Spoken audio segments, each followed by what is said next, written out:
Hey there, welcome to your video on our next resource that we're going to talk about, and it is a business tracking register. Very, very important that you know where your money is going. Okay, that's what this resource is for. Let me say a couple notes on this before we get started. This is what, when I do training on this, I talk about a 60-40 split.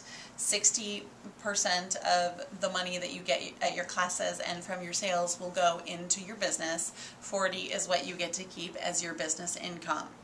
That assumes that you are at profit level, which means you have adequate inventory on your shelf to service your customers. Again, I will tell you a story from my early days as a consultant. I did not start my business with adequate inventory. Actually, I started with decent inventory, but I worked really fast and sold a lot of product, so it depleted because I did not have this skill in place early on in my career. So I was coaching with our national sales director, Mary Kane, and I said, oh my gosh, where is my profit going? And she said, that's a great question. Let's look at your checkbook. And what I discovered was that a lot of my profit was being eaten up in shipping products after the classes and whatnot, because I had to order it and then they had to wait, and it was like a big hassle, and it ate up all my profits. So not so great. Highly recommend having adequate inventory. But from this point forward, we're going to use this resource with a 60-40 split, assuming that you have adequate inventory. Another tweak that I'm going to make to this resource is, as you're looking from left to right, you see date, reason, deposit, inventory, and then you see a column that says sales tools, 10%. I really recommend that you actually split that column in half and allocate 5% for sales tools, and then make that second column that you just created, call it PCP. I recommend leaving 5% of your sales in there to accommodate when you need to send out your quarterly lookbooks. Okay, so that really, that is going to, those are little $5 at a time that are going to build up, so you can always provide your customers with great customer service and let them have their lookbook on a quarterly basis. All right, so from the top, let's talk about how to use this resource. Super important. Month and year, that's pretty self-explanatory. Again, this is a record for you to run your business like a business. It also is a great backup for your taxes. It's great for tax information. Monthly budgeted expenses. Okay, when you have expenses in your business, those are going to come out of your 40% profit. So what might your expenses be in Mary Kay? You can plan ahead that you're probably going to need some cotton balls. These are things that are not ordered from Mary Kay specifically. You're probably going to need some cotton balls. You will need probably some funds to donate for your room fee at your weekly success night. You may be saving up for seminar. You might belong to a Chamber of Commerce. So say, for example, Chamber of Commerce is $20 a month and your room donation is $5 a week. So that's $20 for your room donation per week plus your chamber, and those are ongoing expenses, so that would be like 40 bucks. You just want to have that in mind, that those expenses are going to be taken out of, that you're going to use your business income, your 40%, to take care of those expenses. Okay, let's move into the chart and show you how these numbers work when you get sales. Okay, so we're going to assume that I opened this account today, June 23rd, and I cannot stress enough, very, very important to open a separate business account.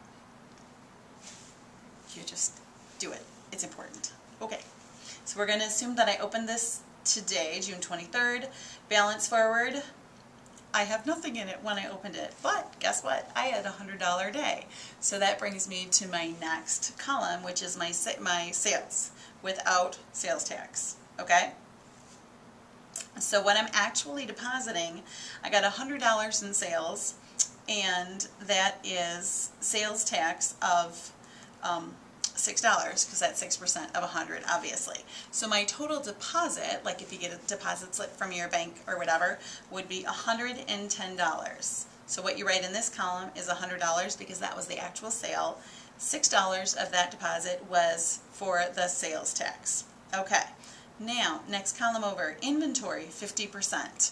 You are going to leave $50 in that account. And you write the 50 right there. Good. You are also going to leave an additional $10 in the account.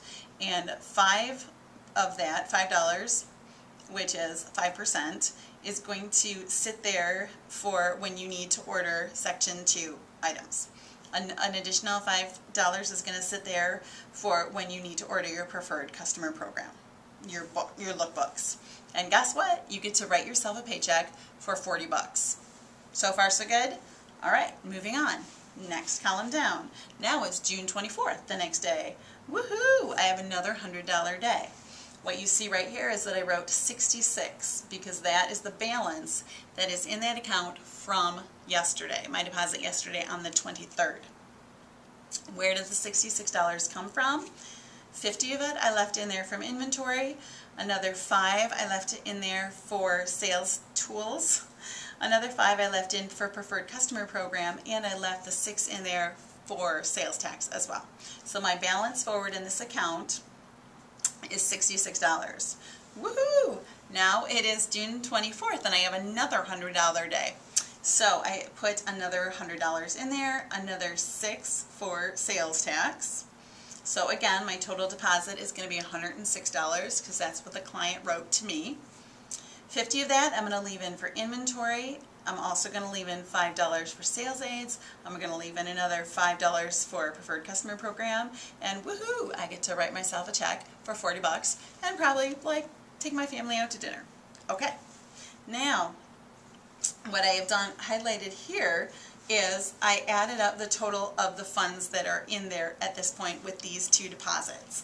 And my grand total at this point should be $132. Where did that total come from? It comes from adding these columns going down. I don't add these guys because that whole 100 isn't in there anymore because I wrote myself a paycheck, right? Great. So what is left in there, again, is 132. 12 of that came from sales tax. 100 is staying there so I can purchase products. 10 is staying there so I can purchase sales aids. 10 is staying there so I can purchase lookbooks. There's in this what would have been 80 is gone because I wrote that paycheck to myself. So my balance forward at this point is $132. Okay, well at this point, let's say that I have to purchase some products. On June 25th, I placed an order. So my total order is going to cost $112. Okay. So, and where do I get $112?